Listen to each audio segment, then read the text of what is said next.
Mi nombre es Stephanie González y esta es una entrevista que es de parte de nuestro proyecto de Consultoría 2. Y nosotros tenemos que entrevistar a un experto en derecho societario. En este caso, pues procedemos a entrevistarla a usted. ¿Nos puede decir su nombre y a qué se dedica? Sí, Rafael David Chávez Molinos y soy abogado practicante en el área de derecho corporativo. Ok, nos gustaría saber qué importancia tiene el derecho corporativo en el funcionamiento de las empresas. Bueno, es básicamente pues la máxima importancia, pues el derecho corporativo es la base legal de todo el funcionamiento de las sociedades mercantiles en general. Entonces, la importancia es de máxima relevancia, dada pues la base jurídica que tiene cada una de las personas morales. Claro.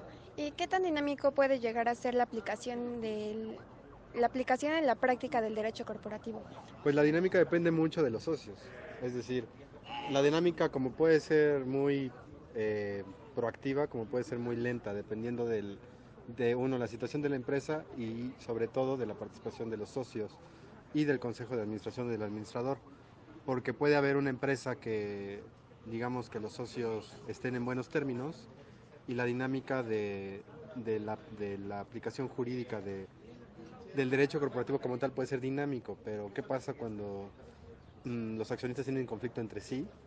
Bueno, pues se complica todo porque ya no puede haber resoluciones fuera de la asamblea, sino todo tiene que ser mediante convocatorias, mediante la utilización de fedatarios públicos.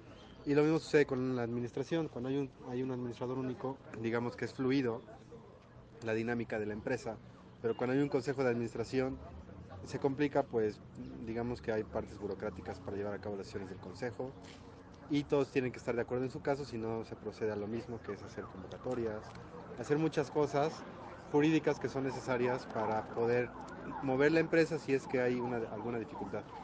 En conclusión, la dinámica depende mucho tanto de la participación de los mismos socios como del consejo de administración. Ok, entonces, ¿cuál es la importancia que tiene el control accionario dentro de una empresa, una sociedad? Bueno, es básica porque todo depende aquí podríamos definir la importancia que tiene el socio controlador. El socio controlador pues es aquella persona que dependiendo de los estatutos sociales, tiene el control de la empresa mediante el voto.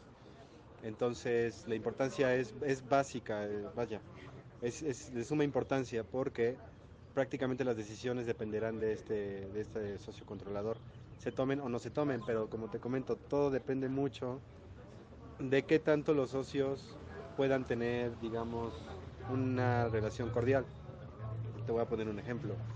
Imagina que tú tienes el 70% de la empresa y yo tengo el 30%, pero yo contigo no hemos llegado últimamente a acuerdos. Pues de todas formas tienes que convocarme, de todas formas tienes que esperar a que llegue o no llegue para ver si juntas o no quórum. Es decir, al final de cuentas sé que la decisión la vas a tomar tú, pero yo como socio minoritario, a pesar de que tengo mis derechos de minoría, como nombrar un consejero o nombrar un comisario, con ello puedo detener mucho la empresa y a final de cuentas, insisto, sé que tú tienes el voto final, pero me tienes que convocar a mí. Convocar. Exactamente. Entonces, sí es muy importante, pero no lo es todo.